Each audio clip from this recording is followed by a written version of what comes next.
اللہ سبحانہ وتعالیٰ کا لاکھ لاکھ شکر ہے جس نے ہمیں مسلمان بنایا، زندگی گزارنے کا طریقہ سکھایا اور ہمیں دنیا میں ایسے ہی چھوڑ نہیں دیا، بلکہ زندگی کے ہر مرحلے پر ہمیں رہنمائی دی۔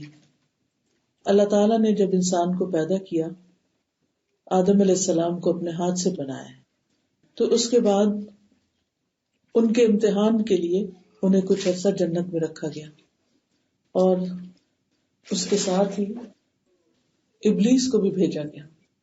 ابلیس جو حسد کرنے والا تھا آدم علیہ السلام سے، جس نے اللہ تعالیٰ کے حکم کے باوجود سجدہ نہیں کیا تھا، یعنی آدم علیہ السلام کو، تو اس کے بعد اس نے اپنی دشمنی اس طرح ظاہر کی کہ آدم علیہ السلام کو جنت میں جس درخت کے پھل کھانے سے روکا گیا تھا، اس نے ان کو مسلسل وسوسے ڈالے ان کے دل میں اور ان کو اپنے رستے پر لے گیا۔ نتیجہ کیا ہوا کہ آدم علیہ السلام کی اس بھول کی وجہ سے اللہ سبحانہ وتعالیٰ ان سے ناراض ہو گئے۔ اس کے بعد اللہ تعالیٰ نے ان کو دنیا میں اتارا، ابلیس کو بھی ساتھ بھیجا، اور پھر بتا دیا کہ وہاں تم ایک دوسرے کے دشمن ہوگے۔ ابلیس کی انسان سے دشمنی کیا ہے کہ وہ انسان کو وہ کام نہیں کرنے دیتا جس کے لیے اللہ نے انسان کو پیدا کیا ہے۔ دنیا میں جو کچھ ہمیں نظر آتا ہے وہ اللہ نے انسان کے لیے بنایا ہے، لیکن انسان کو اللہ نے اپنی عبادت کے لیے بنایا ہے۔ وَمَا خَلَقْتُ الْجِنَّ وَالْإِنسَ إِلَّا لِيَعْبُدُونِ۔ لیکن ہم دیکھتے ہیں کہ دنیا میں آنے کے بعد ہم سب بار بار بھول جاتے ہیں کہ ہمارے یہاں آنے کا اصل مقصد کیا ہے، اور یہ بھلوانے والا کون ہے؟ یہ ہمارا دشمن۔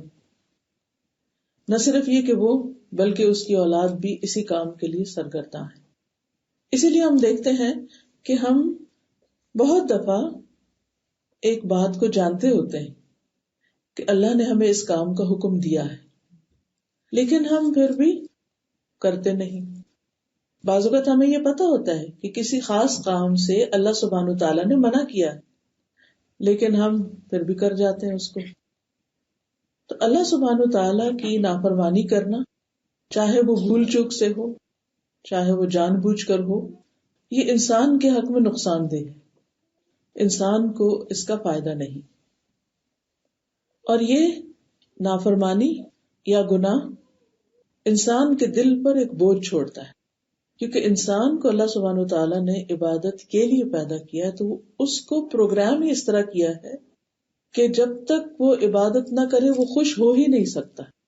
تو انسان جب عبادت کی طرف جانے لگتا ہے تو شیطان رکاوٹیں ڈالتا ہے، اللہ کی اطاعت کی، اللہ تعالیٰ کی پسند کے کام جب کرنے لگتا ہے تو وہ انسان کو بھلوانے کی کوشش کرتا ہے، اسے اور چیزوں میں الجھاتا ہے، اور چیزیں اس کے سامنے زیادہ خوشنما بنا کے دکھاتا ہے، اور نتیجتاً پھر کیا ہوتا ہے کہ انسان سے غلطی ہو جاتی ہے۔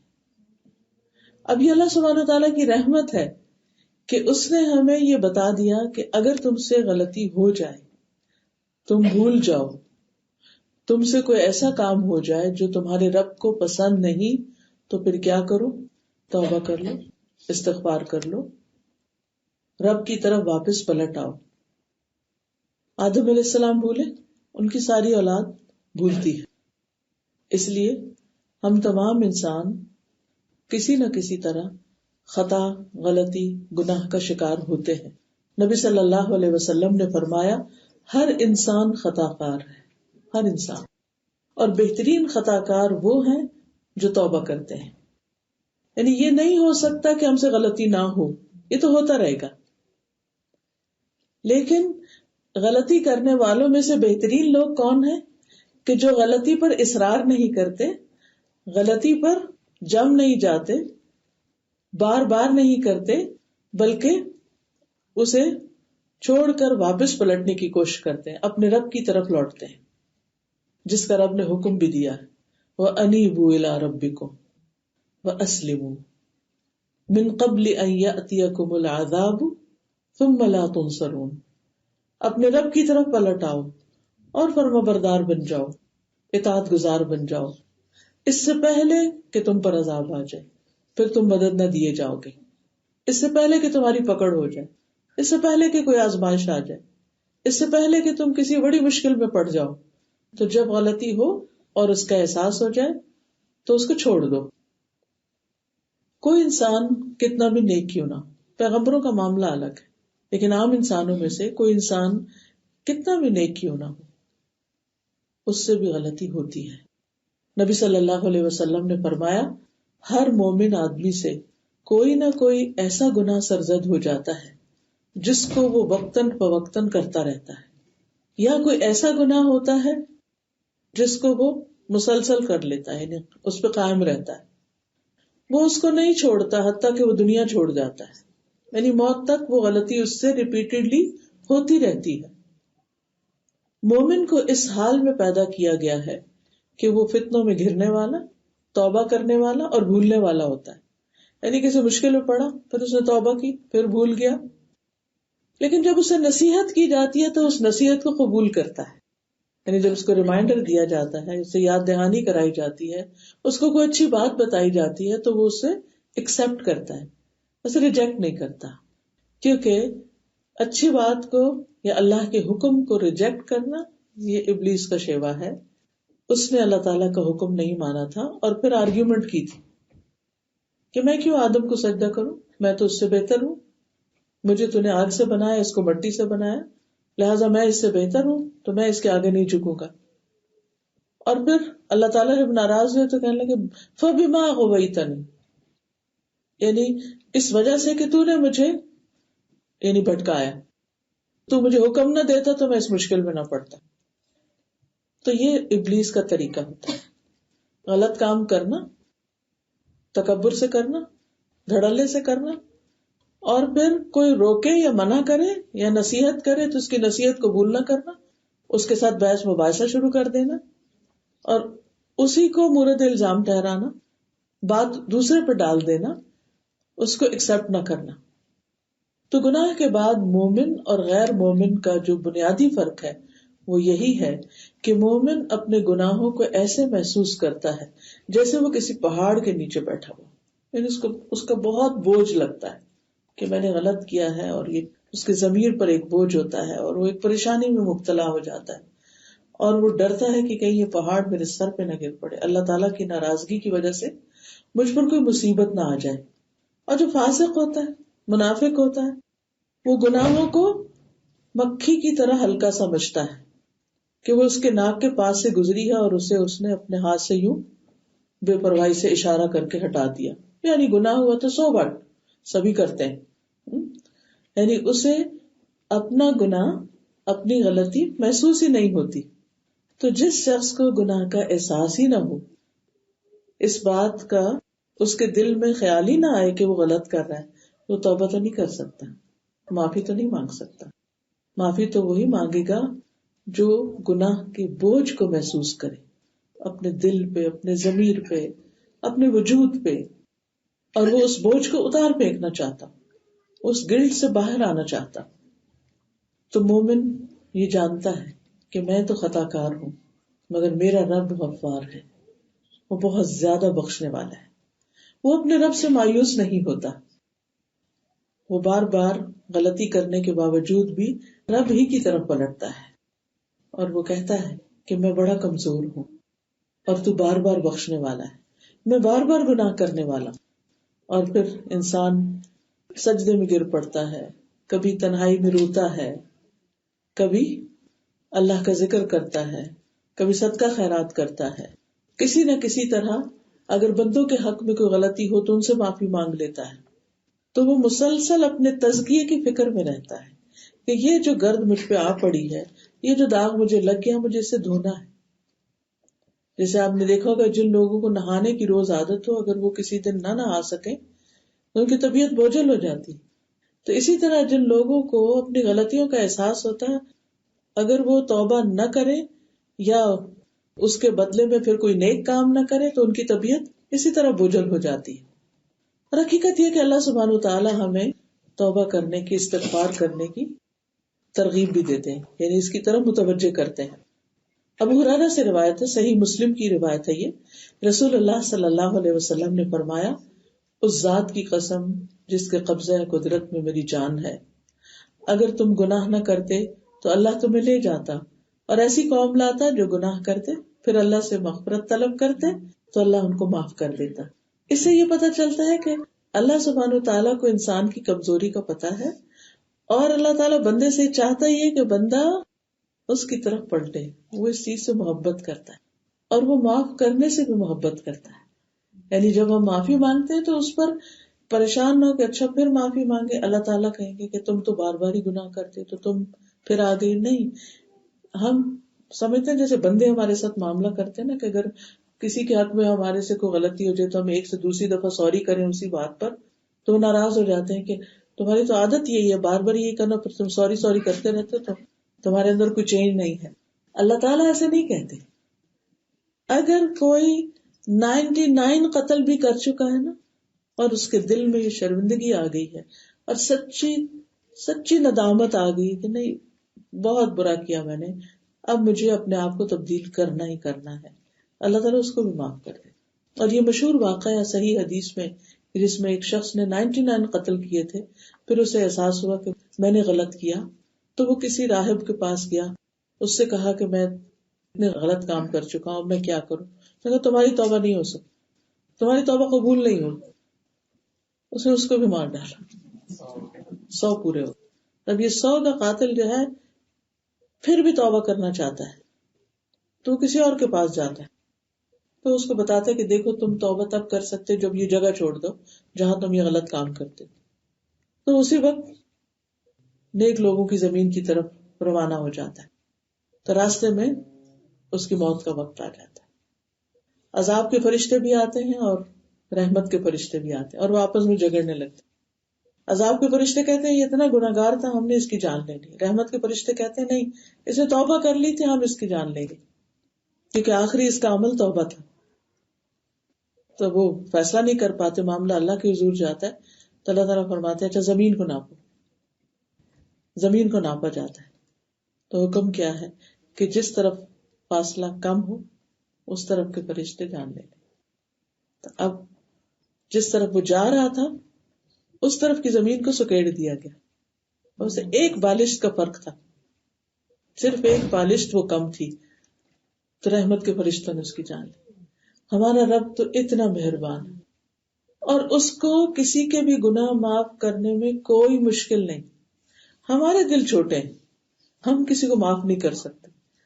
آپ دیکھیں کہ ہم میں سے ہر شخص کا حال یہ ہے کہ اگر زندگی میں کبھی کسی نے اس کے ساتھ کوئی زیادتی کی ہو تو وہ اسے بار بار دہراتے رہتے ہیں اور روتے رہتے ہیں اور اس کے بارے میں برا سوچتے رہتے ہیں اور دل سے نہیں نکالتے. وہ جو کانٹا ایک دفعہ پھنس جاتا ہے پھر اندر ہی ٹوٹ جاتا ہے، وہ باہر نکالنا مشکل ہو جاتا ہے. لیکن اللہ سبحانہ وتعالیٰ کے لیے معاف کرنا کچھ بھی مشکل نہیں. اسی لیے ہم دیکھتے ہیں کہ اللہ سبحانہ وتعالیٰ فرماتے ہیں افلا یتوبون الی اللہ ویستغفرونہ واللہ غفور رحیم. کیا یہ لوگ اللہ کے حضور توبہ نہیں کرتے اور اس سے بخشش طلب نہیں کرتے، حالانکہ اللہ بخشنے والا رحم کرنے والا ہے.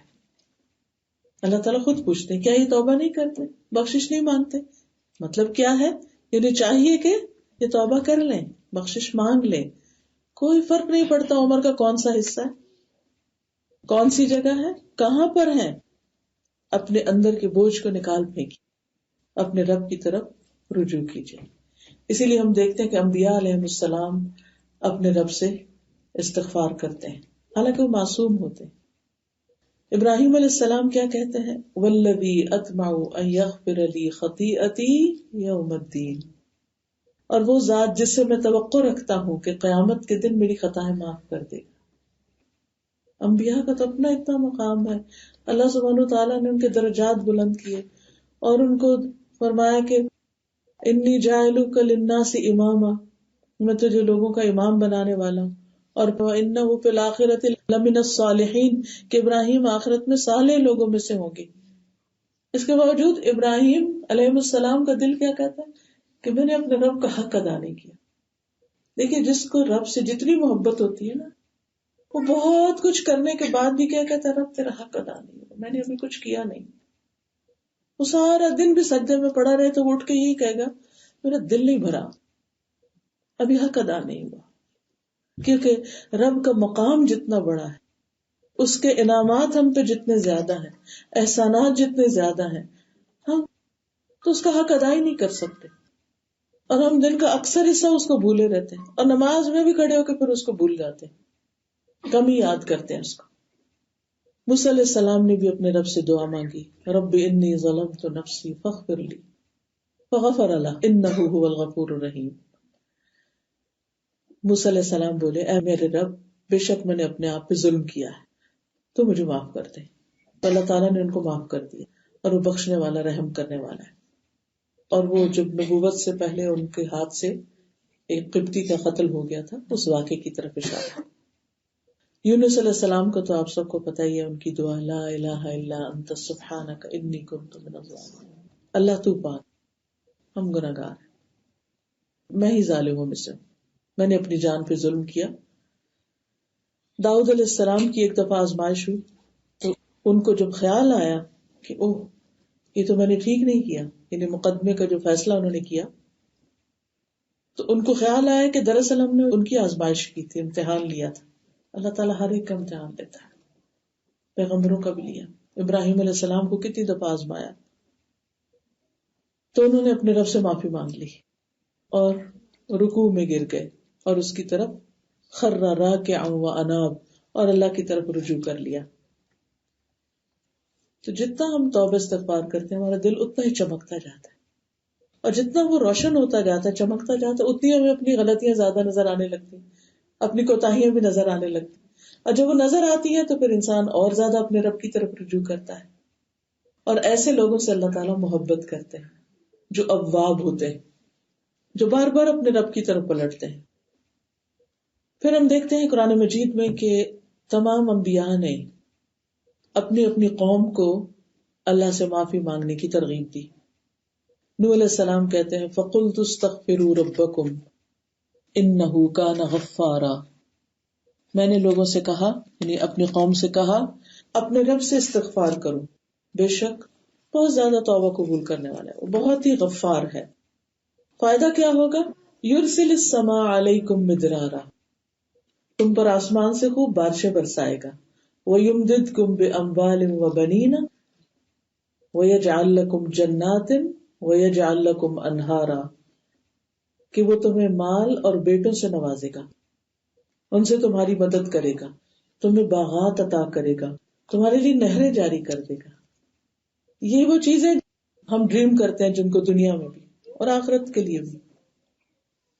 تو یہ مال اور دولت اور بیٹے اور اولاد، یہ سب کچھ اللہ سبحانہ وتعالیٰ ہی دینے والا ہے، اور جب انسان اپنے گناہوں کی معافی مانگتا ہے تو اللہ تعالیٰ کا وعدہ ہے کہ وہ انسان کو نوازے گا۔ لہٰذا زندگی میں جہاں کہیں کسی بھی چیز میں رکاوٹ آ جائے، چاہے بچوں کے رشتے کے سلسلے میں آئے، چاہے اولاد نہ ہونے کی ہو، چاہے رزق کی کمی ہو، چاہے فصلوں کی کمی ہو، کچھ بھی ہو، علاج استغفار میں ہے، کیونکہ انسان کے گناہ اور زیادتیاں ہوتی ہیں جو اس کی دنیاوی کاموں میں بھی رکاوٹ بن جاتی ہیں۔ ہم عام طور پر دوسروں کو بلیم کرتے ہیں، انہوں نے نظر لگا دی، وہ جیلس ہیں، وہ کسی نے جادو کرا دیا، اس نے بندش کر دی۔ نہیں، بندشیں اندر ہوتی ہیں، ہمارے ہاتھوں کی کمائی ہوتی ہے، اور اس کا علاج استغفار ہوتا ہے۔ ہود علیہ السلام نے اپنی قوم سے کہا وَيَا قَوْمِ اسْتَغْفِرُوا رَبَّكُمْ ثُمَّ تُوبُوا إِلَيْهِ، اے میری قوم اپنے رب سے استغفار کرو پھر اس کے آگے توبہ کرو۔ شعیب علیہ السلام نے بھی یہی کہا وَاسْتَغْفِرُوا رَبَّكُمْ ثُمَّ تُوبُوا إِلَيْهِ، اپنے رب سے معافی مانگ لو اور اس کی طرف پلٹ آؤ۔ توبوا الیہ کا مطلب ہے اب اس کے بن جاؤ، اس کی اطاعت اور اس کی فرما برداری کے کام کرو۔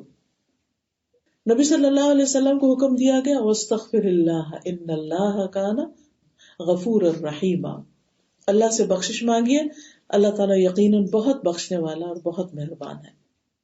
پھر تمام لوگوں کو اللہ تعالیٰ نے استغفار کا حکم دیا ہے۔ اگر انبیاء کو دیا ہے اور انبیاء نے اپنی اپنی قوموں کو دیا ہے تو پھر ہمارے لیے کیا حکم ہے؟ ہم سب کے لیے بھی ضروری ہے کہ ہم اللہ سے معافی مانگتے رہیں۔ وَأَنِ اسْتَغْفِرُوا رَبَّكُمْ ثُمَّ تُوبُوا إِلَيْهِ، ایمان والوں کی تو ویسے ہی صفت قرآن مجید میں یہ بتائی گئی ہے کہ وہ راتوں کو کم سوتے ہیں اور سحری کے وقت استغفار کرتے ہیں۔ یعنی تہجد کے وقت خاص طور پر اللہ تعالیٰ سے بخشش طلب کرتے ہیں. اب دیکھیے وَبِالْأَسْحَارِ هُمْ يَسْتَغْفِرُونَ، یعنی خاص استغفار کا وقت جو ہے وہ سحری کا وقت ہے، جس وقت ہم عام طور پر روزہ رکھنے کے لیے اٹھتے ہیں یا تہجد کے لیے اٹھتے ہیں. رسول اللہ صلی اللہ علیہ وسلم نے فرمایا، اللہ تبارک و تعالیٰ فرماتا ہے، اے ابن آدم، جب تک تو مجھے پکارے گا، جب تک مجھ سے دعا کرے گا اور مجھ سے پر امید رہے گا، مایوس نہیں ہونا، پر امید، میں تجھے بخشتا رہوں گا. کتنے بھی گناہ ہو اور کتنی دفعہ ریپیٹڈلی ہو، میں تجھے بخشتا رہوں گا، جو بھی گناہ ہوں گے، اور میں کوئی پرواہ نہیں کروں گا. اے ابن آدم، اگر تیرے گناہ آسمان کی بلندیوں تک پہنچ جائے، اتنے زیادہ ہوں کہ آسمان کو چھونے لگے، پھر تو مجھ سے معافی مانگے تو میں پرواہ کیے بغیر تجھے بخش دوں گا. اے ابن آدم، اگر تو زمین کے برابر گناہ لے کر میرے پاس آیا، زمین کے برابر، اتنے زیادہ، اور اس حال میں مجھے ملے کہ میرے ساتھ شرک نہ کیا ہو، تو میں تجھے ان گناہوں کے برابر بخش دوں گا، یعنی سارے گناہ معاف کر دوں گا. تو اللہ سبحانہ تعالیٰ کے لیے کچھ بھی مشکل نہیں. لیکن یاد رکھیے، ابلیس ہمارا دشمن ہمیں مایوس کرتا رہتا ہے، اب تم اتنی گناہگار ہو، تمہاری تو معافی ہونی نہیں، لہٰذا اور تھوڑے سے کر لو. جب آخرت میں کوئی ہوپ ہی نہیں تو پھر دنیا میں جیسا بھی کر سکتے ہو کرتے رہو. لیکن جو اللہ کو پہچانتا ہے وہ اللہ سبحانہ تعالیٰ سے کبھی بھی مایوس نہیں ہو سکتا. ابو ہریرہ کہتے ہیں کہ میں نے نبی صلی اللہ علیہ وسلم کو فرماتے ہوئے سنا کہ ایک بندے نے بہت گناہ کی اور پھر کہا، اے میرے رب، میں تیرا گناہگار بندہ، تو مجھے بخش دے. اللہ رب العزت نے فرمایا، میرا بندہ جانتا ہے کہ میرا کوئی رب ہے جو گناہ معاف کرتا ہے اور گناہ کی وجہ سے سزا بھی دیتا ہے. اس وجہ سے میں نے اپنے بندے کو بخش دیا کہ میرا بندہ جانتا ہے. تو رب کی جو پہچان ہے، رب کی صفات کی، رب کے ناموں کی، رب کے جو خوبصورت نام اور ایٹریبیوٹس ہیں، وہ جب انسان پڑھتا ہے تو انسان کو پتہ چلتا ہے کہ اچھا ہمارا رب ایسا ہے. کیونکہ ایک رب کی پہچان وہ ہے جو ہمیں لوگوں نے دی ہے، اس میں زیادہ تر کیا ہے پہچان؟ ڈرانے والی. رب سے ڈراتے ہیں، اللہ میاں مارے گا. بچوں کو مائیں، چھوٹے چھوٹے بچوں کو اللہ میاں جہنم میں پھینک دے گا. وہ پہلا تعارف جو اللہ میاں کا ہوا وہ کیا؟ کہ وہ مارنے والا ہے، وہ جہنم میں پھینکنے والا ہے. تو وہ بچپن سے ہی نا وہ ایک دوری سی آ جاتی ہے دلوں میں، اچھا وہ اتنا سخت ہے، وہ اتنی زیادہ سزا دینے والا، لہٰذا اس کی طرف تو جانے کا فائدہ ہی کوئی نہیں. قرآن مجید کا آغاز ہوتا ہے بسم اللہ الرحمن الرحیم، الرحمن الرحیم، دونوں ہی صفات اللہ کی رحم والی. وہ تو نہایت مہربان ہے اور بار بار رحم کرنے والا ہے. مایوسی کی تو ضرورت ہی نہیں ہے. اس لیے انسان کے لیے ضروری ہے کہ وہ پلٹتا رہے. اور پھر اللہ تعالیٰ فرماتے ہیں کہ میں نے بندے کو بخش دیا. پھر بندہ جتنا چاہا رکا رہا، یعنی اپنے اوپر کنٹرول کرتا رہا کہ میں دوبارہ نہیں یہ کرنا، لیکن پھر اس سے گناہ، پھر سلپ ہو گیا، عرض کیا اللہ میں نے دوبارہ گناہ کر لیا، تو مجھے معاف کر دے. تو اللہ سبحانہ تعالیٰ فرماتے کہ میرا بندہ جانتا ہے کہ میرا کوئی رب ہے جو معاف کر سکتا ہے اور سزا بھی دیتا ہے. میں نے اپنے بندے کو بخش دیا. پھر جب تک اللہ نے چاہا بندہ رکا رہا، پھر دوبارہ اس نے گناہ کر لیا، پھر وہ اللہ کے پاس آیا، اللہ میں نے پھر گناہ کر لیا تو مجھے بخش دے. اللہ تعالیٰ فرماتا ہے میرا بندہ جانتا ہے کہ اس کا ایک رب ہے جو گناہ معاف کرتا ہے اور ان کی وجہ سے سزا بھی دیتا ہے. میں نے اپنے بندے کو 3 بار بخش دیا، بس اب جو چاہے عمل کرے، یعنی نیکی کا کرے، یا نہیں کر سکتا تو پھر بخشش مانگے کہ بس ضرورت اس بات کی کہ ہمارا آخری عمل جو ہے نا وہ نیک ہو. لیکن مشکل یہ کہ ہمیں کیا پتا ہمارا آخری عمل کس وقت آ جائے، اس وقت یہاں کرسی پہ بیٹھے بیٹھے، یا کہیں بازار میں، یا کسی غلط کام کے کرتے ہوئے، نہیں پتا. تو مومن جو ہوتا ہے وہ جان بوجھ کے ڈھٹائی سے گناہ نہیں کرتا کہ چونکہ اللہ نے بخش دینا اس لیے خوب انجوائے کرو گناہوں کو، نہیں، اس سے خطا ہو جاتی. آدم علیہ السلام بھول گئے تھے. آدم علیہ السلام کا ارادہ نہیں تھا کہ وہ اس درخت کا پھل کھائیں گے، اور ان کو کوئی شوق نہیں تھا وہ کھانے کا، لیکن شیطان مردود آیا اس طرح بار بار، قسمیں کھانے لگا اور پھر کہنے لگا کہ اس کے کھانے سے تم فرشتے بن جاؤ گے، اس کے کھانے سے تمہیں ہمیشہ کی بادشاہت مل جائے گی، تو تم اس کو کھا لو بس، اور میں تمہارا بڑا خیر خواہ ہوں۔ وَإِنِّي لَكُمَا لَمِنَ النَّاصِحِينَ، وہ خیر خواہ کے روپ میں آیا تھا۔ حالانکہ اتنی بڑی جنت اور بے شمار کھانے کی چیزیں، اللہ تعالیٰ نے خود ہی فرما دیا تھا کہ اس میں سے جتنا چاہو بافراغت کھاؤ، نہیں جتنا دل چاہتا ہے کھاؤ، بس ایک درخت کے پاس نہیں آنا۔ شیطان نے سب کچھ بلوا کے اسی کے پاس لے گیا۔ آدم بھول گئے تھے، اس کی باتوں میں آ گئے تھے۔ ہمارا حال بھی یہی ہے، ہم بھی بھول جاتے ہیں اور ہم باتوں میں آ جاتے ہیں، لوگوں کی باتوں میں آ جاتے ہیں، شیطان کے وسوسوں میں آ جاتے ہیں، اس لیے پھر ہم سے بھول ہو پھر ہم غلطی کر بیٹھتے ہیں۔ ہوتا ہی ہے کہ مومن وہ ہوتے ہیں کہ اذا مسہم طائف من الشیطان تذکروا، جب انہیں شیطان کی طرف سے کوئی وسوسہ چھو جاتا ہے تو وہ ہوش میں آ جاتے ہیں۔ فاذا هم مبصرون، وہ دیکھنے لگتے ہیں، ان کو سمجھ آ جاتی ہے کہ یہ ٹھیک نہیں ہے، ان کے اندر ایک میزان ہوتا ہے، ایک کرائیٹیریا ہوتا ہے، اور پھر اس سے بچنے کی پوری کوشش کرتے ہیں۔ تو مومن جو ہوتا ہے وہ جان بوجھ کے غلطی نہیں کرتا، لیکن فرشتہ بھی نہیں ہوتا، اس سے غلطی ہوتی ہے۔ اب غلطیوں میں ایک تو حرام درجے کی غلطیاں، بڑے بڑے گناہ ہیں، کبیرہ گناہ جن کو کہا گیا، شرک ہے، قتل ہے، جادو ہے، ماں باپ کی نافرمانی ہے، جھوٹ ہے، وعدہ خلافی ہے، کسی کی غیبت ہے، یہ سب بڑے بڑے گناہ ہیں۔ لیکن کچھ غلطیاں ایسی ہیں کہ جو بڑے گناہوں میں تو لسٹ میں نہیں آتی، لیکن وہ ہم دن رات کرتے رہتے ہیں۔ مثلا نماز میں اللہ کی طرف دھیان نہ ہو، خشوع و خضوع نہ ہونا، پھر اسی طرح تلاوت کرتے ہو، قرات کرتے ہو، بیچ میں سے بھول جانا، چھوڑ جانا اور نماز پڑھ جانا۔ اب یہ تو بھول ہے نا، لیکن غلطی تو ہے نا، اب یہ تو نہیں کہا جائے گا کہ یہ بالکل پرفیکٹ ہے، کوتاہی تو ہے اس میں۔ تو ہمیں ضروری نہیں کہ ان کاموں پر توبہ چاہیے جو ہم نے جان کے غلط کیے یا کبیرہ گناہ کیے، ہم تو جو اللہ سے غافل ہوتے ہیں، یہ غفلت بھی تو ایک نافرمانی ہے نا، یعنی غفلت بھی تو اللہ تعالیٰ کے حق میں کمی ہے نا، کہ انسان اللہ کو بھول کے اور چیزوں میں لگ جائے۔ مومن وہ ہوتا ہے جو اور چیزوں میں لگا ہوتا ہے مگر دل اس کا اللہ کی طرف ہوتا ہے، اللہ سبحانہ تعالیٰ کو یاد کرتا رہتا ہے۔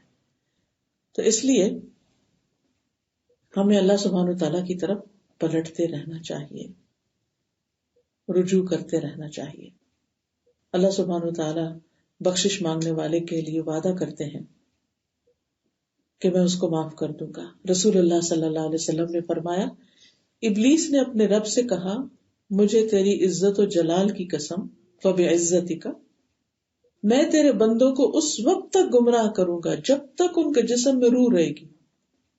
حتیٰ کہ ہوتا کیا ہے کہ جب جان نکلنے کا وقت ہوتا ہے تو ابلیس اس وقت بھی خیر خواہ کی شکل میں آتا ہے اور انسان کو اس وقت بھی ورغلانے کی کوشش کرتا ہے۔ تو انسان اللہ کے فضل سے جو مومن سچا ہوتا ہے وہ ثابت قدم رہتا ہے۔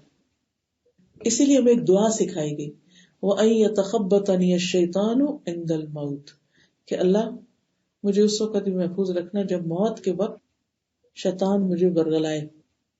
تو شیطان خیر خواہ کے روپ میں اس وقت بھی آتا ہے اور اس کو کفر کرنے کے لیے کہتا ہے یا شرک کی کوئی بات کرنے کے لیے کہتا ہے، یعنی کہ وہ دن رات تو لگا ہی رہتا ہے لیکن اس وقت بھی نہیں چھوڑتا، اس کو آخر میں ہی پکڑ لو۔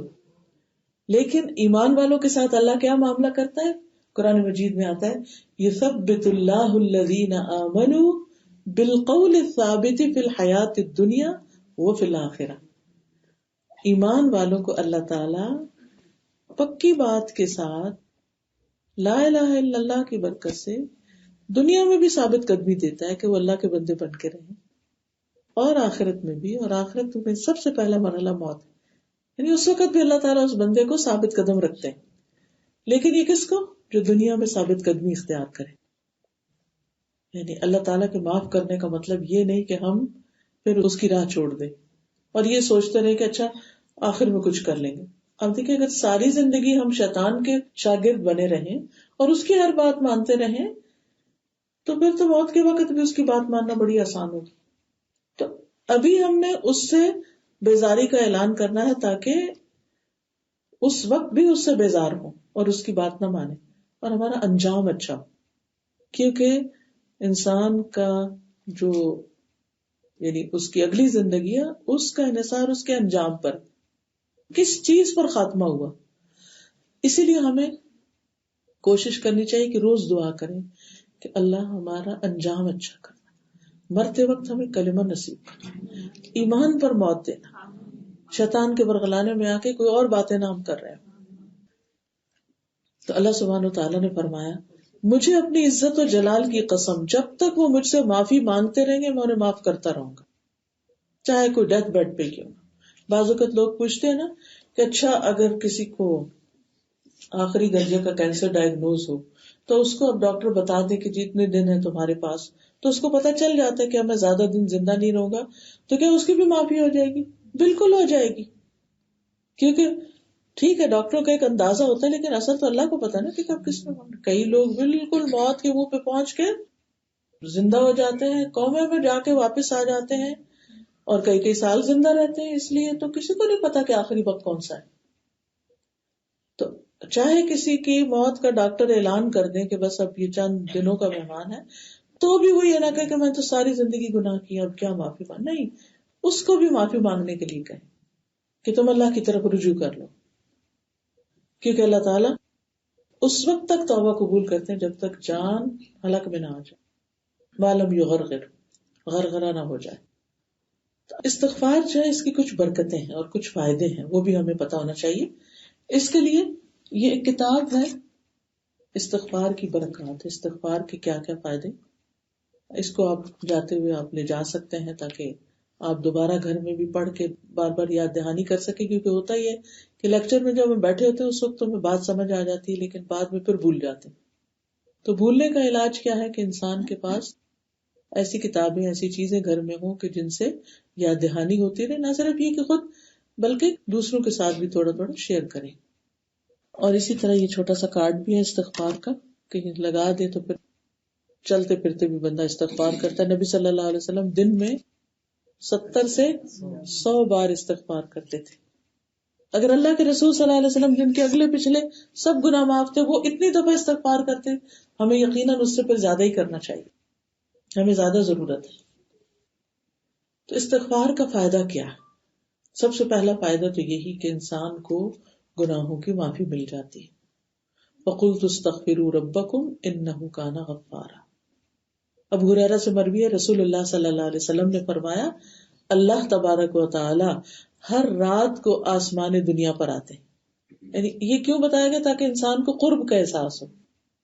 جب رات کا آخری تہائی حصہ 1/3 باقی رہ جاتا ہے تو اللہ تعالیٰ فرماتے ہیں ہے کوئی جو مجھ سے دعا مانگے تو میں اس کی دعا قبول کر لوں. ہمیں ہر شخص یہ چاہتا ہے کہ ہماری دعائیں قبول ہوں. تو اللہ تعالیٰ خود پکارتے ہیں بندوں کو، ہے کوئی جو مجھ سے دعا کرے تو میں اس کی دعا قبول کر لوں، ہے کوئی جو مجھ سے مانگے تو میں اسے دوں. ہے کسی کو کچھ ضرورت کہ مجھ سے مانگے تو اس وقت مانگیے اپنے رب سے. ہے کوئی جو مجھ سے بخشش مانگے، گناہوں کی معافی مانگے تو میں اس کو بخش دوں. تو 3 چیزیں، نمبر 1 دعا کی قبولیت، نمبر 2 سوال اللہ یہ دے دے یہ دے دے، اور نمبر 3 گناہوں کی بخشش. بڑے سے بڑا گناہ استغفار سے بخشا جاتا ہے. پھر اس کا ایک فائدہ یہ بھی ہوتا ہے کہ جب انسان کے گناہ معاف ہوتے ہیں تو اس کو نیکیوں کی توفیق ہوتی ہے. ورنہ جب تک وہ دل کالا رہتا ہے نا، دل پہ ایک بوجھ ہوتا ہے تو انسان کے اوپر سستی، غفلت، دل کا بوجھ، پتہ ہے نماز کا وقت ہو گیا، بیٹھے ہیں اچھا ابھی پڑھتے ہیں وہ جو تک توفیق جانے لگتی ہے، کوتاہی زیادہ ہونے لگتی ہے انسان سے. لیکن جب انسان کی معافی ہو جاتی ہے تو اس کی علامت یہ ہوتی ہے کہ انسان کا دل نیکی اور خیر کے کاموں میں زیادہ لگتا ہے، وہ اس کی طرف دوڑنے لگتا ہے. تو یہ بہت بڑا فائدہ ہے. ہم سب چاہتے ہیں کہ ہم اللہ تعالیٰ کے فرما بردار بندے ہو جائیں، اللہ تعالیٰ کا قرب ہمیں نصیب ہو، تو اس کے لیے استغفار بہت فائدے کا ہے. رسول اللہ صلی اللہ علیہ وسلم نے فرمایا استغفار کرنے والا ایسا ہے، گناہوں سے توبہ کرنے والا ایسا ہے جیسے اس نے کوئی گناہ کیا ہی نہ ہو. بالکل صاف ستھرا ہو جاتا ہے. پھر اگر انسان غلطی کے فوراً بعد استغفار کرے نا، توبہ کر لے، تو وہ گناہ لکھا ہی نہیں جاتا اعمال نامے میں. حدیث میں آتا ہے رسول اللہ صلی اللہ علیہ وسلم نے فرمایا بائیں طرف والا فرشتہ 6 گھڑیاں مسلمان گناہ گار بندے سے قلم اٹھائے رکھتا ہے جب وہ کوئی گناہ کرتا ہے. اگر وہ شرمندہ ہو جائے اور اس گناہ کی توبہ کر لے تو وہ قلم رکھ دیتا ہے، ورنہ ایک گناہ لکھ لیتا ہے. اور نیکی کرے تو فوراً لکھ لیتا ہے، اور ایک کے بدلے میں 10 لکھتا ہے. جی ہاں بالکل. پھر استغفار دلوں کی صفائی کا سبب ہے. دل اس سے صاف ہوتے ہیں، اور جب دل صاف ہوتے ہیں نا تو دلوں کو ایک اطمینان اور خوشی اور سکون اور ایک عجب سی لذت اور سرور حاصل ہوتا ہے. تو یہ کیفیت جو ہے، ایک ہوتی ہے زبان کی لذت جو کچھ کھانے سے حاصل ہوتی، وہ اسی وقت ختم ہو جاتی، کھانا گیا تو مزہ بھی گیا. لیکن جب آپ اللہ سے توبہ کرتے ہیں اور اللہ کی رضامندی کا کوئی کام کرتے ہیں، اس سے دل کو ایسی خوشی ملتی ہے کہ وہ کام آپ ختم بھی کر لیں تو وہ خوشی باقی رہتی، وہ چلتی رہتی. اور یہ ایک ایسی انجوائمنٹ ہے، ایسی انجوائمنٹ کہ اس کے برابر کی کوئی چیز نہیں. بڑی سے بڑی دولت، بڑی سے بڑی دنیا کی نعمتیں بھی اس کے مقابلے میں کچھ نہیں. امام احمد بن حنبل کہا کرتے تھے کہ اگر بادشاہوں کو یہ پتہ چل جائے کہ ہمارے دلوں کے اندر کیسی خوشی ہے، یعنی دین کی تعلیم دینے سے، دین پر عمل کرنے سے، تو وہ تلواریں لے کر، لشکر لے کر ہم سے وہ دولت چھیننے کے لیے آ جائے. تو یہ دولت، اطمینان قلب کی دولت، دل کے سکون کی دولت، ہر دولت سے بڑی. اس میں انسان کے پاس کچھ بھی نہ ہو پھر بھی وہ خوش رہتا ہے.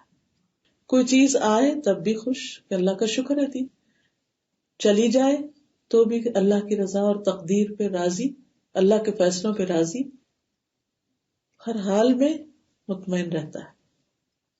اور آج آپ دیکھیں دنیا میں جو چیز رخصت ہوگی وہ اطمینان قلب ہے.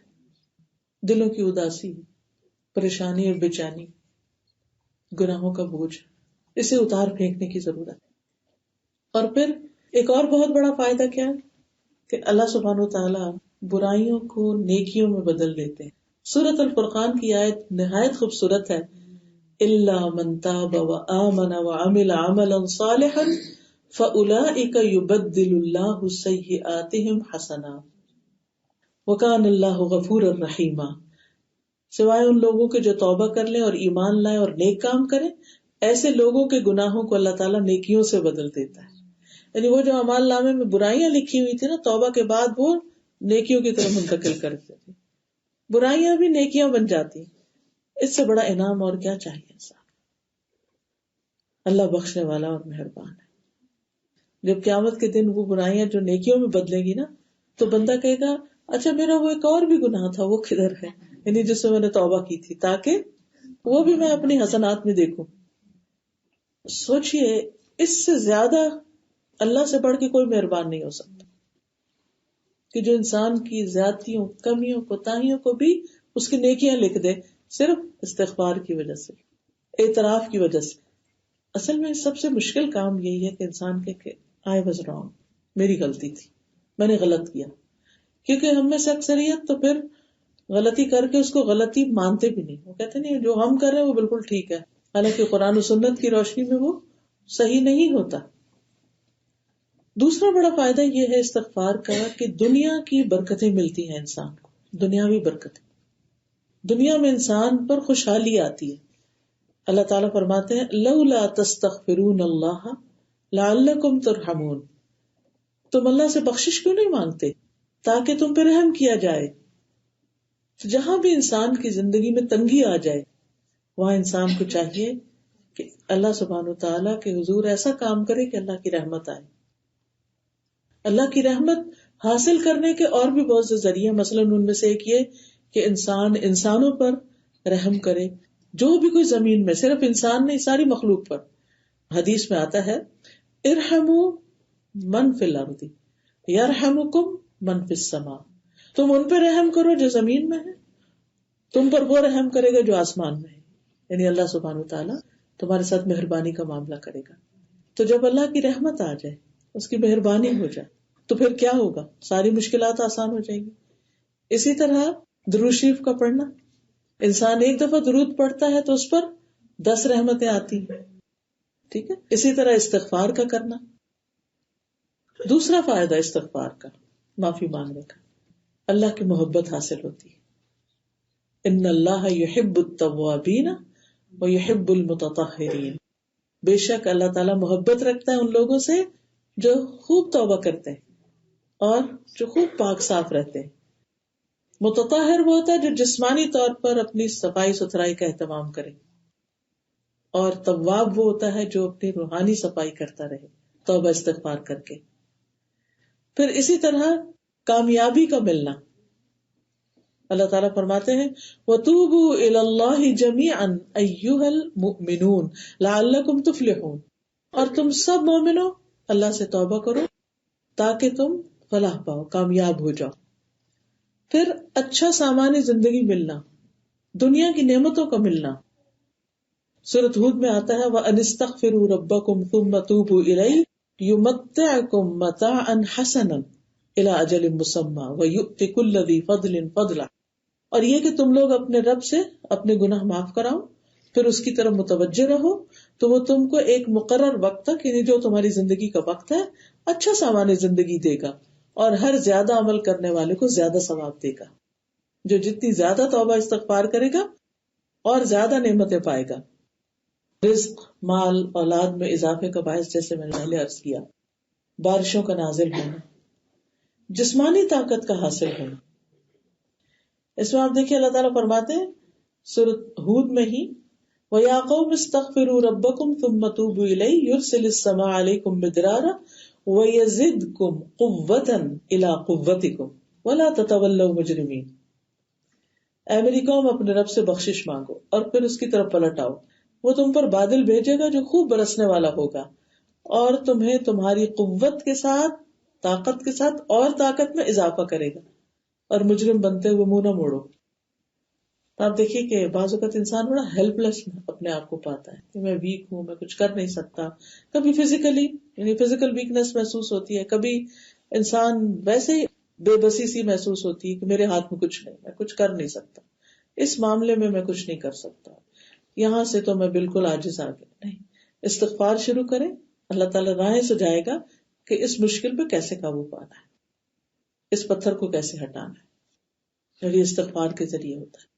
پتہ نا بعض اوقات انسان اتنا مایوس سا ہو جاتا ہے، دور دور تک لگتا ہے کوئی ہوپ ہی نہیں ہے، کہ کبھی بچوں کی وجہ سے، کبھی جاب اور بزنس کی پریشانیوں کی وجہ سے، کبھی کسی اور وجہ سے. تو استغفار کرنے والا کبھی کمزور نہیں ہوگا. پھر اللہ کے عذاب سے بچنا.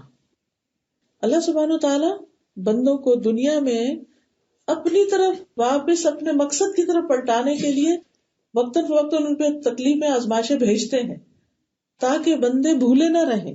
یہ بھی اللہ کی رحمت ہوتی ہے کہ اللہ کو یاد کریں. تو کبھی جسمانی تکلیف، کبھی اولاد کی طرف سے، کبھی مال کی، کبھی موسم کی، کبھی کوئی نہ کوئی ناپسندیدہ ناگوار صورتحال پیش آتی رہتی ہے. تو ایسی صورت میں انسان جب اللہ تعالیٰ کی طرف پلٹتا ہے تو اللہ سبحانہ وتعالیٰ اس بندے کو اس تکلیف سے محفوظ کر دیتے ہیں. کبھی تو وہ بلا آ رہی ہوتی ہے تو اللہ تعالیٰ استغفار کی برکت سے اس بلا کو ہی ٹال دیتے ہیں. کبھی وہ آ چکی ہوتی ہے تو اللہ تعالیٰ اس بیماری کو، اس بلا کو، مصیبت کو ہٹا دیتے ہیں اس سے. تو اس لیے حدیث میں آتا ہے، مسند احمد کی روایت ہے، نبی صلی اللہ علیہ وسلم نے فرمایا انسان جب تک اللہ عز و جل سے استغفار کرتا ہے اس وقت تک اللہ کے عذاب سے محفوظ رہتا ہے. اسی لیے قرآن مجید میں آتا ہے نا کہ حتیٰ کہ مشرکین جو تھے ان کے بارے میں بھی کہ ما کان اللہ یعذبہم وانت فیہم وما کان یعذبہم وہم یستغفرون. اللہ انہیں عذاب نہیں دے گا جب تک آپ ان کے بیچ میں موجود ہیں. یعنی پیغمبر جب تک مکہ میں تھے، جو بھی انہوں نے برے برے کام کیے مشرکین نے، اللہ تعالیٰ نے ان کو محفوظ رکھا. جب وہ چلے گئے تو بعد میں ان پہ قحط آیا. اور یہ بھی فرمایا کہ جب تک یہ استغفار کریں گے، جو استغفار کرتے رہیں گے وہ بلاؤں سے بچے رہیں گے. لہٰذا ہمیں روزانہ اپنی زندگی میں استغفار کی عادت ڈال لینی چاہیے، اپنے معمولات کا حصہ بنا لینا چاہیے. پھر بیماریوں کا علاج. قتادہ کہتے ہیں کہ یہ قرآن تمہیں تمہاری بیماری اور علاج بتاتا ہے. قرآن ہماری غلطیاں بھی ہمیں بتا دیتا ہے اور علاج بھی. وہ کہتے ہیں گناہ تمہاری بیماری ہے اور استغفار ان کا علاج ہے. تو صحت کے لیے بھی استغفار پڑھنی چاہیے. پھر سینے کی گھٹن اور تنگی، دل کا بوجھل ہونا. ابن قیم رحمہ اللہ کہتے ہیں کہ سینے کے گھٹن کے اسباب میں، وجوہات میں سب سے بڑا سبب اللہ سے منہ موڑنا ہے، اللہ کو یاد نہ کرنا. دل کو اللہ کے سوا کسی اور کے ساتھ جوڑنا ہے اور اللہ کے ذکر سے غفلت کرنا ہے. اس وجہ سے دل تنگ ہو جاتے ہیں. ڈپریشن وغیرہ اور دلوں کی اداسی اور بے چینی ان اسباب سے ہوتی. ہمیشہ دل سے سچا استغفار نکلتا رہتا ہے اور دل کو تندرستی اور سلامتی لوٹا دیتا ہے. یعنی جب انسان اللہ سے معافی مانگتا ہے تو پھر کیا ہوتا ہے؟ وہ دل کی زندگی واپس آ جاتی ہے. استغفار کا ایک اور فائدہ کہ انسان کو فرشتوں کی دعائیں ملتی. ایسے لوگوں کے لیے فرشتے بھی دعائیں کرتے ہیں. الذین یحملون العرش، وہ فرشتے جو عرش اٹھائے ہوئے ہیں. ومن حولہ، اور جو اس کے ارد گرد ہیں جیسے طواف کر رہے ہیں. ویؤمنون بہ، اور وہ اس پر ایمان رکھتے ہیں. یسبحون بحمد ربہم، اپنے رب کی حمد و ثنا کے ساتھ اس کی تسبیح کرتے ہیں. ویؤمنون بہ، اور اس پر ایمان لاتے ہیں.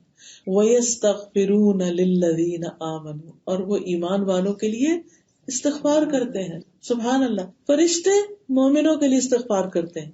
کیا کہتے ہیں؟ ربنا وسعت کل شیء رحمتا وعلما، اے ہمارے رب تو علم اور رحمت کے ساتھ ہر چیز پہ چھایا ہوا ہے.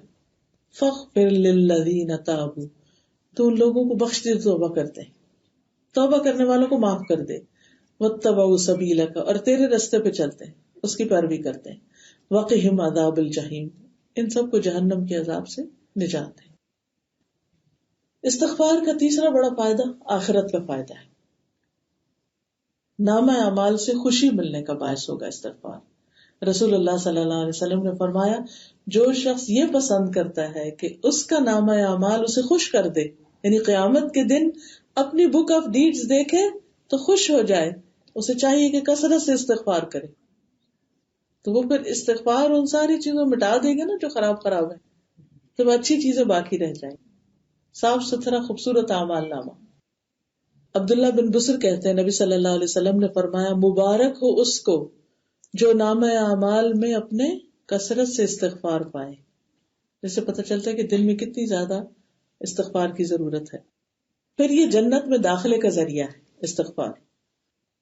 یا ایھا الذین آمنوا توبوا الی اللہ توبۃ نصوحا عسیٰ ربکم ان یکفر عنکم سیئاتکم ویدخلکم جنات تجری من تحتها الانہار.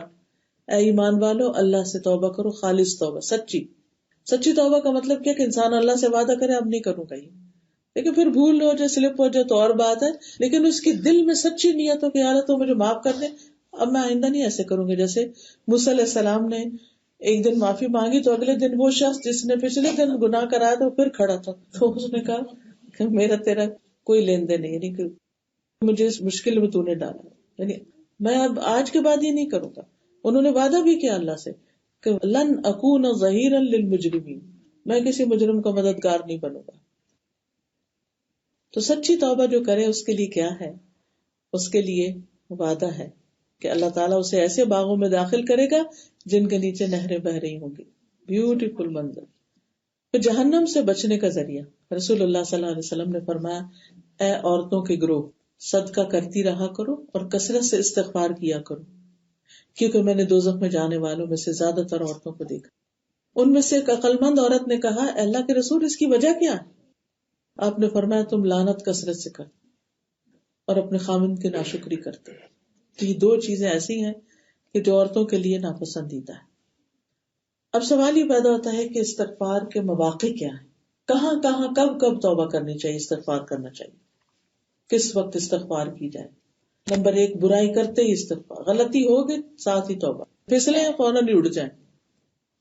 قرآن مجید میں آتا ہے، والذین اذا فعلوا فاحشۃ او ظلموا انفسهم ذکروا اللہ فاستغفروا لذنوبہم ومن یغفر الذنوب الا اللہ ولم یصروا علی ما فعلوا وهم یعلمون.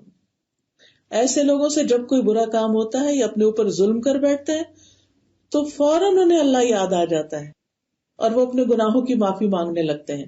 اور اللہ کے سوا اور ہے کون جو گناہوں کو معاف کر سکے، اور وہ جانتے بوجھتے اپنے کیے پر اصرار نہیں کرتے. اسی طرح دن اور رات میں کسی بھی وقت یہ نہیں سوچنا چاہیے اچھا میں جب آخری عمر میں مکہ جاؤں گی، حج کروں گی تو وہاں جا کر میں توبہ کر لوں. نہیں، ابھی دیر اینڈ دین، دن ہو یا رات ہو، انتظار نہیں. ہمیں کیا پتا کہ رات ملتی ہے کہ نہیں، اور رات ہوتی ہے تو دن آتا ہے کہ نہیں. کتنے لوگ ہیں جو سوتے ہوئے گزر گئے، دنیا سے چلے گئے، کسی کو نہیں پتا. اور اس طرح کی کتنی چیزیں ہمیں نظر بھی آتی رہتی ہیں کہ کوئی گھر سے نکلا وہاں بہت ہو گیا. ایک دفعہ میں کلاس میں پڑھا رہی تھی، اسی طرح کا کوئی ٹاپک آیا تو میں نے کہا کہ آپ اپنے کچھ ایسے واقعات شیئر کریں کہ جس میں اچانک ڈیتھ کا کوئی واقعہ ہو، بالکل ان ایکسپیکٹڈ. آپ یقین کریں ہر شخص کا ہاتھ کھڑا تھا. ہر شخص کو کوئی نہ کوئی ایسا واقعہ معلوم تھا کہ جس میں کسی نہ کسی رشتے دار یا جاننے والوں کے بارے میں جانتے تھے کہ جو اچانک دنیا سے چلا گیا. کھڑے کھڑے بیٹھے بیٹھے، ایسے کتنا بڑا سبق ہے اس میں. ہمیں کیا پتا کس وقت ہمارا آخری وقت ہو جائے، نہیں پتا. تو اس لیے جس وقت بھی دل پہ کوئی بوجھ آئے فوراً کہ اللہ تو مجھے معاف کر دے، اور میں اس حال میں تجھ سے ملوں کہ تو مجھے معاف کر چکا، میں گناہوں کا بوجھ لے کے تیرے حضور نہیں آنا چاہتی. پھر اسی طرح دن میں کثرت کے ساتھ آپ جس تسبیح پڑھتے ہیں 100 دفعہ مثلا، اس میں استغفر اللہ و اتوب الیہ، اگر یہ 2 لفظ بھی کہہ دیں گے نا تو کافی ہو جائیں. اللہم اغفر لی، رب اغفر. پھر اسی طرح بیت الخلاء سے جب باہر آئے غفرانک. اچھا اس وقت کیوں؟ اس لیے کہ اندر ہم اللہ کو یاد نہیں کر سکتے. بیت الخلاء شیطانوں کی جگہ ہوتی، جنات کی جگہ ہوتی. تو جب باہر نکلے غفران، اللہ تجھ سے معافی چاہتا ہوں، اتنی دیر تجھے یاد نہیں کیا. یعنی دل میں تو خیر ہوتا ہی انسان کے، لیکن زبان سے کوئی ذکر نہیں کر سکتا. تو آپ خود سوچیے کہ ہم تو بیت الخلاء تو کیا باقی اور جگہوں پر بھی بھول جاتے ہیں کہ اللہ کا ذکر کرنا ہے. پھر اسی طرح رکوع اور سجدوں میں حضرت عائشہ کہتی ہے کہ رسول اللہ صلی اللہ علیہ وسلم رکوع اور سجدے میں سبحانک اللہم ربنا و بحمدک اللہم اغفر لی پڑھتے تھے. ایک اور روایت میں آتا ہے رسول اللہ صلی اللہ علیہ وسلم اپنے سجدوں میں اللہم اغفر لی ذنبی کلہ دقہ و جلہ اولہ و آخرہ علانیتہ و سرہ. اے اللہ میرے سارے گناہ معاف کر دے، چھوٹے بڑے، اول آخر، ظاہر پوشیدہ، سب کے سب معاف کر دے. تو آپ دیکھیں کہ اگر ہم یہ دعا چھوٹی سی ہے یاد کر لیں تو چلے دن کی کسی ایک نماز میں کسی ایک سجدے میں پڑھ لیں، کیونکہ سجدے میں انسان سب سے زیادہ اپنے رب کے قریب ہوتا ہے اور اس وقت دعائیں زیادہ قبول ہوتی ہیں، شیطان کا غلبہ کم ہوتا ہے. جی ہاں. اور 2 سجدوں کے بیچ میں بھی رب اغفر لی رب اغفر لی ہے نا. ایک سجدے کے بعد جب دوسرے سے پہلے ہم درمیان میں بیٹھتے ہیں تو اس وقت رب اغفر لی رب اغفر لی. ایک تو اس کا فائدہ یہ ہوتا ہے کہ انسان نماز کے صحیح طریقے پر عمل کرتا ہے کہ وہ ٹک جاتا ہے. یاد رکھیے 2 سجدوں کے بیچ میں جسم کو ساکت ہو جانا چاہیے، ٹک جانا چاہیے. بعض لوگ سجدہ کرتے ہیں تو وہ کس طرح کرتے ہیں، ایک کیا ذرا سا سر اٹھایا دوسرا بھی ساتھ ہی کر لیا، پوری طرح ہاتھ بھی نہیں اٹھاتے. یاد رکھیے ایون آپ اگر کرسی پہ بیٹھ کے بھی نماز پڑھ رہے ہیں نا تو اس میں بھی پاز کیجئے. مثلا جیسے اس وقت میں بیٹھی ہوئی ہوں اور یہاں سجدے کے لیے تھائز پہ اپنے گھٹنوں کے پاس اپنے ہاتھ رکھے ہوئے ہیں.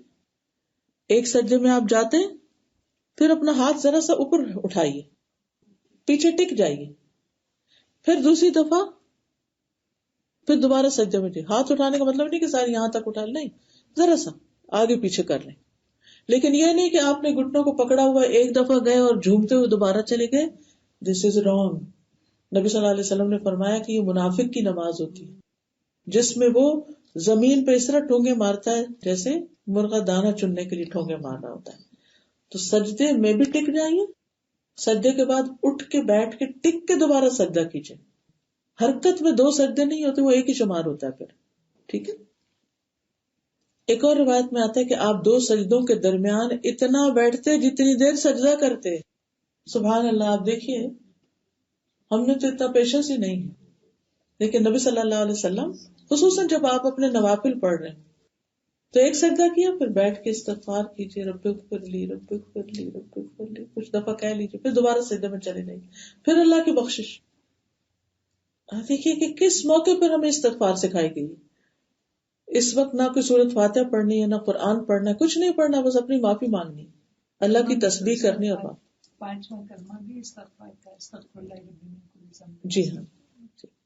پھر اسی طرح تشہد میں بھی اللہم اغفر لی ما قدمت وما اخرت وما اسررت وما اعلنت وما اسرفت وما انت عالم به منی انت المقدم وانت المؤخر لا الہ الا انت. پھر سلام پھیرنے کے فوراً بعد استغفر اللہ استغفر اللہ استغفر اللہ 3 بار. اب سوچئے ابھی تم نے نماز ختم کی تو پھر کس کی استغفار؟ ابھی تو نماز کے بارے میں تو آتا نا کہ جب نمازی نماز کے لیے کھڑا ہوتا ہے تو اس کے سارے گناہ لا کے اس کے کندھوں پہ رکھ دی جاتے ہیں. جب وہ رکوع میں جاتا ہے تو وہ گرتے ہیں، جب سجدوں میں جاتا ہے تو وہ گر جاتے ہیں، اور پھر نماز کے بعد وہ صاف ستھرا ہو کے اٹھتا ہے. لیکن ہمیں کیا حکم دیا گیا کہ سلام پھیرتے پھر استغفار پڑھو. کیوں؟ اس لیے کہ نماز کے اندر کچھ نہ کچھ ہم گڑبڑ کر چکے ہوتے ہیں، یا تو اللہ کی طرف دھیان نہیں رہتا، یا پھر پڑھنا کچھ ہوتا ہے پڑھ کچھ اور جاتے ہیں، یا یہی یاد نہیں ہوتا 2 سجدے کیے تھے یا 1 کیا تھا، رکعتیں 2 پڑھی تھی یا 4 پڑھی تھی.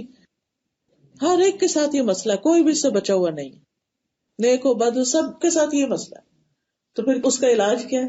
انسان سلام پھر کے یار اب جو بھول چوک ہوئی ہے، بھول کے کیا ہے، نہیں پتا چلا، آپ ہمیں معاف کر دیں. پھر اسی طرح نبی صلی اللہ علیہ وسلم اپنی مجلس میں ایک جگہ بیٹھے ہوئے 100 بار استغفار کر لیتے تھے.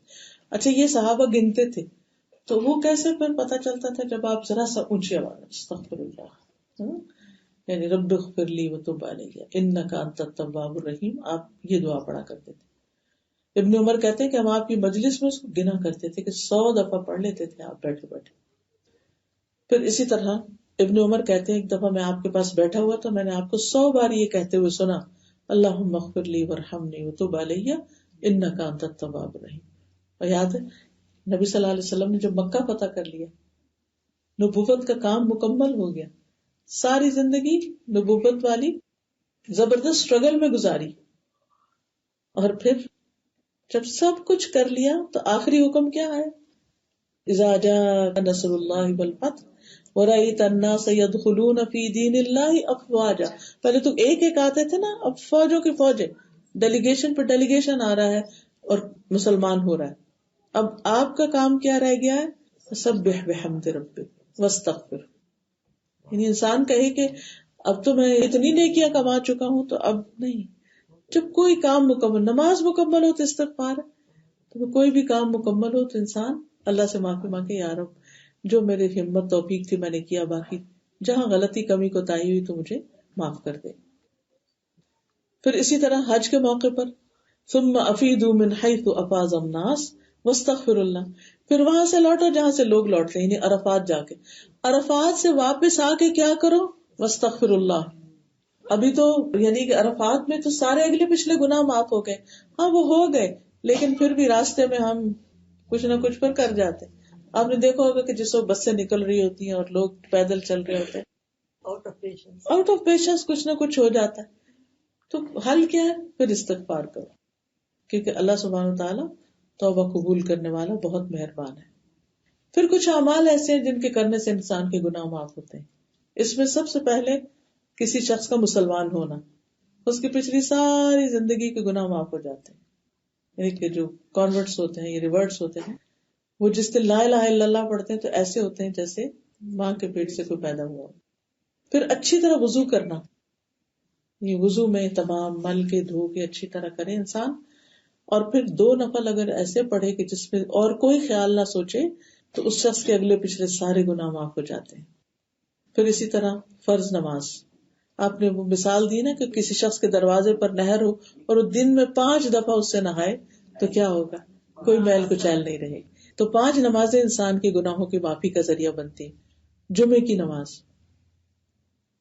آدھی رات کی نماز، صدقہ اور آدھی رات کی نماز، تہجد کی نماز، یہ گناہوں کو معاف کرنے کا ذریعہ ہے. پھر توبہ کے 2 نفل، یعنی کبھی آپ کو دل پریشان ہونے کا پتہ نہیں، یاد بھی نہیں آ رہا کون سا گناہ تھا کیا، لیکن اندر کچھ بے چینی سی ہے، تو انسان وضو کرے اور 2 رکعت نماز پڑھے توبہ کی نیت سے، اور اللہ سے معافی مانگے تو اللہ تعالیٰ ایسے شخص بخش دیتا ہے. عمرہ کرنا، آپ نے فرمایا ایک عمرے سے دوسرے عمرے تک اس کے بیچ میں جو گناہ ہوتے ہیں ان کا کفارہ ہو جاتا ہے. پھر حجر اسود کو چھونے سے، پھر رکن یمانی کو چھونے سے، یہ گناہوں کو بالکل صاف کر دیتا ہے، اریز کر دیتا ہے. پھر اسی طرح صدقہ کرنا، صدقہ اللہ کے غضب کو ٹھنڈا کرتا ہے. پھر مجالس ذکر میں شرکت، جیسے آج آپ اکٹھے ہوئے، رسول اللہ صلی اللہ علیہ وسلم نے فرمایا جب کوئی جماعت اکٹھی ہو کر اللہ کو یاد کرتی ہے اور اس سے مقصد صرف اللہ کو راضی کرنا ہوتا ہے تو آسمان سے ایک منادی آواز لگاتا ہے، تم اس حال میں کھڑے ہو کہ تمہارے گناہ معاف ہو چکے ہیں. یعنی جب انسان ایسی مجلس سے اٹھتا ہے تو اس کے گناہ معاف ہو چکے ہوتے ہیں، تمہارے گناہ نیکیوں میں بدل دیے گئے. پھر رمضان اور لیلۃ القدر، اس میں جو قیام کرتا ہے ثواب کی نیت سے اس کے اگلے پچھلے گناہ معاف کر دیے جاتے ہیں. بیماری میں اللہ کی تعریف کرنا، شکوہ شکایت نہیں، ہائے ہائے نہیں، بلکہ اللہ تیرا شکر. یعنی تکلیف کے باوجود انسان کیا کہتا رہے، اللہ میں راضی، میں ہر حال میں راضی، تیرا شکر ہے. تو اس سے بڑی تکلیف بھی دے سکتا تھا. اللہ تعالیٰ فرماتے ہیں جب میں اپنے بندوں میں سے کسی مومن بندے کو آزماتا ہوں اور وہ آزمائش پر بھی میری تعریف کرتا ہے، وائمی نہیں کہتا بلکہ کیا کرتا ہے، تعریف کرتا ہے، تو جب وہ اپنے بستر سے اٹھتا ہے تو اپنے گناہوں سے اس طرح پاک ہو چکا ہوتا ہے جس دن اس کی ماں نے اس کو پیدا کیا تھا. پھر اسی طرح راستے سے تکلیف دہ چیز ہٹا دینا، یہ بھی گناہوں کی معافی کا ذریعہ. اب یہاں ہم زبان سے نہیں کچھ کہہ رہے لیکن عمل ایسا کر رہے ہیں کہ وہ معافی کا ذریعہ بن جاتا. ایک شخص کہیں جا رہا تھا تو راستے میں اسے دیکھا کہ کانٹے دار شاخ ہے جو لوگوں کا رستہ روکے ہوئے، تو اس نے وہ کاٹ دیا. صرف اس ایک نیکی کی وجہ سے اللہ سبحانہ و تعالیٰ نے اس کو جنت میں داخل کر دیا جو وہ فوت ہوا. تو ہم بھی کہیں جا رہے ہوں، کوئی پتھر ہو، کوئی چیز ہو، بعض اوقات ہم دیکھ رہے ہوتے ہیں وہ گاڑی گزر رہی ہے اور پھر کوئی ایسا کیل، کوئی ایسی چیز سے وہ ٹائر پنکچر ہو سکتا ہے، کچھ بھی ایسی چیزوں کو خود سے خود انسان کامن سینس کے ساتھ ہٹائے. پھر اسی طرح 3 خصلتوں پر محافظت، اس سے بھی انسان کے گناہ معاف ہوتے ہیں. جماعت کے لیے، مسجد جانے کے لیے پیدل چل کے جانا، تکلیف میں اچھی طرح وضو کرنا، ایک نماز کے بعد اگلی نماز کے انتظار کرنا، اچھا اگلی کب ہوگی. یہ وہی کہہ سکتے جس کو اللہ سے ملاقات کا شوق، جسے نماز سے محبت، اور یہ محبت مانگ کے ملے گی آپ کو. اگر آپ کو نماز بوجھ لگتی ہے تو اللہ سے مانگے، اللہ میرے لیے نماز ہلکی کر دے اور مجھے اس کی محبت دے دے. اور واقعی جیسے حضرت بلال کو نبی صلی اللہ علیہ وسلم فرماتے تھے کہ اقم الصلاۃ ارحنا بہا یا بلال، بلال نماز قائم کرو اور ہمیں اس کے ذریعے راحت پہنچاؤ. بلیو می، اگر آپ خوشی سے نماز ادا کرتے ہیں اور آپ توجہ کے ساتھ پڑھتے ہیں اور صرف فرض نہیں پڑھتے، نوافل سنت وغیرہ بھی پڑھتے ہیں، تو لٹرلی آپ جب اٹھیں گے نا مصلی سے تو آپ کو یوں لگے گا جیسے آپ کی تھکاوٹ بھی اتر گئی اور آپ کا دل بھی ٹھنڈا ہو گیا اور آپ کو واقعی راحت نصیب ہوئی، آپ کے دل کی بے چینی بھی ختم ہوئی. لیکن شرط یہ ہے کہ بوجھ سمجھ کے نہ پڑھی جائے نماز، بلکہ شوق سے پڑھی جائے. پھر اسی طرح نماز کے بعد کی تسبیحات، یہ بہت ہی زبردست خوشخبری ہے. ہر نماز کے بعد 33 بار سبحان اللہ، 33 بار الحمدللہ، 33 بار اللہ اکبر، اور 100 کا عدد پورا کرنے کے لیے لا الہ الا اللہ وحدہ لا شریک لہ لہ الملک ولہ الحمد وہو علی کل شیء قدیر اگر کوئی پڑھتا ہے تو اس کے سارے گناہ معاف کر دیے جاتے ہیں. لیکن اس کی پابندی سب لوگ نہیں کرتے، کیونکہ ہوتا ہی ہے مسجد میں جائیں کہیں بھی جائیں تو آپ نے دیکھو کہ لوگ سلام پھرتے ساتھ ہی باتیں شروع کر دیتے ہیں. تو خاموشی اختیار کر کے پہلے تسبیحات مکمل کرے پھر کسی سے بات کرے، کیونکہ جب تک انسان اپنے مصلی سے اٹھ نہیں جاتا وہ ایک طرح سے نمازی کی حالت میں ہوتا ہے. پھر 100 بار سبحان اللہ و بحمدہ کہنا دن میں، اس سے بھی گناہ معاف ہوتے ہیں. پھر لا الہ الا اللہ واللہ اکبر والحمد للہ وسبحان اللہ ولا حول ولا قوۃ الا باللہ. آپ نے فرمایا جو آدمی یہ پڑھتا ہے تو یہ جملہ اس کے سارے گناہوں کا کفارہ بنتا ہے، خواہ وہ سمندر کی جھاگ برابر. پھر استغفر اللہ الذی لا الہ الا هو الحی القیوم واتوب الیہ. پھر اس طرح سبحان اللہ پڑھنا. اب انسان جتنی دفعہ پڑھتا ہے اتنی ہی نیکیاں اس کے لیے لکھی جاتی ہیں، خطائیں معاف کر دی جاتی ہیں.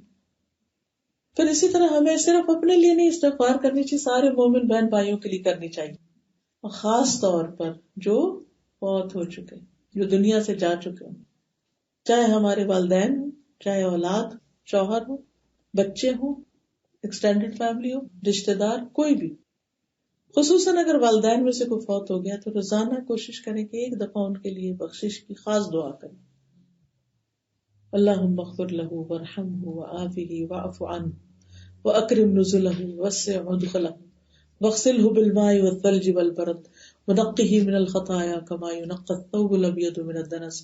اللہم ابدلہ دارا خیرا من دارہ واہلا خیرا من اہلہ وزوجا خیرا من زوجہ. اللہم ادخلہ الجنۃ وأعذہ من عذاب القبر ومن عذاب النار. تو مرنے والے کے لیے خاص طور پر جب اسے دفنایا جا رہا ہو تو اس کے بعد کھڑے ہو کر دعا کرنا، کیونکہ اس کا سوال ہو رہا ہوتا ہے. آپ نے فرمایا ثابت قدمی کی دعا کرو اس کے لیے. پھر اسی طرح اولاد کا والدین کے لیے استغفار کرنا. اللہ تعالیٰ جنت میں ایک نیک آدمی کے درجے بلند کرتا ہے تو وہ پوچھتا ہے میرے رب یہ درجات کہاں سے آئے؟ اللہ تعالیٰ فرماتا ہے تیرے حق میں تیرے اولاد کی بخشش کی دعا کی وجہ سے، تمہارے بچوں نے تمہارے لیے دعا کی تھی، اس وجہ سے تمہارا درجہ بلند ہوا. تو اس لیے بچوں کو تاکید بھی کریں، ان کو سکھائیں بھی اور اہتمام بھی کریں. ان کے لیے بھی آپ مانگیں اور وہ بھی آپ کے لیے مانگیں. تو بخشش کی کچھ دعائیں بھی ہیں. مجھے نہیں معلوم کہ پنک کارڈ ہے یا نہیں، شاید آپ لوگوں کے پاس ہو بھی، اگر نہیں بھی تو تب بھی اگر آپ کے گھر میں ہو تو حج عمرے پر تو خصوصاً آپ کے ساتھ ہونا چاہیے. خصوصاً اگر کوئی مشکل پیش آ جائے تو وضو کر کے 2 نفل پڑھ کے بیٹھ کے یہ ساری دعائیں جو ہیں آپ ایک دفعہ پڑھ کے اللہ سے معافی مانگ لیں کہ اللہ تعالیٰ اس کام کی رکاوٹ کو دور کر دے، اس مشکل کو آسان کر دے. تو انشاءاللہ اللہ سبحانہ وتعالیٰ ضرور کرے گا، کیونکہ اس کے سوا اور کون کر سکتا ہے. اور یہ چھوٹے چھوٹے استغفار کے کارڈ تو ویسے بھی آپ کسی کو جیسے کوئی گفٹ دیتے ہیں اس کے اوپر ہی لگا کے دے دیں تاکہ لوگ صرف ان کی دنیا نہیں ان کی آخرت کا بھی فائدہ ہو. تو اب ہم دعا کر لیتے ہیں انشاءاللہ. اور جو دعائیں اس وقت میں کروں گی استغفار کی ان میں سے اکثر اس کارڈ کے اندر موجود ہیں. اس میں آپ دیکھیے کہ اس کا فولڈ بھی ہے، 3 فولڈ ہے.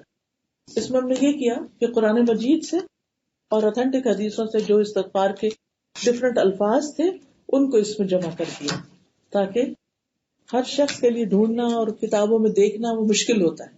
تو آپ بیٹھ کے آپ تہجد کے وقت اس کارڈ کو بیٹھ کے پڑھ سکتے ہیں، کیونکہ وہ خاص استغفار کا وقت ہوتا ہے. سفر میں جائیں، بیگ میں ہو نکال کے پڑھ لیں، کیونکہ سفر میں بھی دعائیں قبول ہوتی ہیں. اور اس کے علاوہ جب آپ کا دل چاہے، جب کوئی مشکل پریشانی ہو، اللہ تعالیٰ بچائے رکھے، لیکن انسان ہے کچھ نہ کچھ زندگی میں ہوتا ہی رہتا ہے، تو بہترین حل ہے اس کا. یہ اسٹال پہ ہیں، بعد میں آپ لے بھی سکتے ہیں. اب دعا کر لیں. سبحان اللہ والحمد للہ ولا الہ الا اللہ واللہ اکبر ولا حول ولا قوة الا باللہ العلی العظیم. اللہم صل علی محمد وعلی آل محمد کما صلیت علی ابراہیم وعلی آل ابراہیم انک حمید مجید. اللہم بارک علی محمد وعلی آل محمد کما بارکت علی ابراہیم وعلی آل ابراہیم انک حمید مجید. رب انی ظلمت نفسی فاغفر لی. آمین کہیے. رب اغفر وارحم وانت خیر الراحمین. آمین. رب اغفر لی ولوالدی. آمین. رب اغفر لی ولوالدی. آمین. ربنا اتمم لنا نورنا واغفر لنا انک علی کل شیء قدیر. آمین. ربنا اغفر لنا ذنوبنا واسرافنا فی امرنا وثبت اقدامنا وانصرنا علی القوم الکافرین. ربنا اغفر لنا ولاخواننا الذین سبقونا بالایمان ولا تجعل فی قلوبنا غلا للذین آمنوا ربنا انک رؤوف رحیم. اے ہمارے رب، تو ہم سب کو بخش دے. انت ولینا فاغفر لنا وارحمنا وانت خیر الغافرین. سمعنا واطعنا غفرانک ربنا والیک المصیر. استغفر اللہ واتوب الیہ. رب اغفر لی ما اسررت وما اعلنت. اے اللہ میرے پوشیدہ اور ظاہر تمام گناہوں کو معاف کر دے. اللہم اغفر لی ذنبی وخطئی وعمدی. اے اللہ میرے گناہوں، لغزشوں اور جان بوجھ کے کیے ہوئے گناہوں کو معاف کر دے. سبحان اللہ وبحمدہ استغفر اللہ. سبحانک اللہم ربنا وبحمدک اللہم اغفر لی. اللہم اغفر لی وتب علی انک انت التواب الغفور. آمین. استغفر اللہ الذی لا الہ الا هو الحی القیوم واتوب الیہ. اللہم اغفر لی ما اخطأت وما تعمدت وما اسررت وما اعلنت وما جہلت وما تعمدت. اے اللہ میرے ان گناہوں کو معاف کر دے جو میں نے غلطی سے کیے، جان بوجھ کے کیے، چھپ کر کیے، اعلانیہ طور پہ کیے، یا نادانی میں کیے، یا جانتے بوجھتے ہوئے کیے. اللہ تو سارے گناہ معاف کر دے. اللہم انی ظلمت نفسی ظلما کثیرا ولا یغفر الذنوب الا انت فاغفر لی مغفرۃ من عندک وارحمنی انک انت الغفور الرحیم. اللہم اغسل انی خطایای بماء الثلج والبرد ونقی قلبی من الخطایا کما نقیت الثوب الابیض من الدنس وباعد بینی وبین خطایای کما باعدت بین المشرق والمغرب. رب اغفر لی خطیئتی یوم الدین. رب اغفر لی خطیئتی وجہلی واسرافی فی امری کلہ وما انت عالم بہ منی. اللہم اغفر لی خطایای وعمدی وجہلی وہزلی وکل ذلک عندی. اللہم اغفر لی ما قدمت وما اخرت وما اسررت وما اعلنت انت المقدم وانت المؤخر وانت على كل شيء قدیر.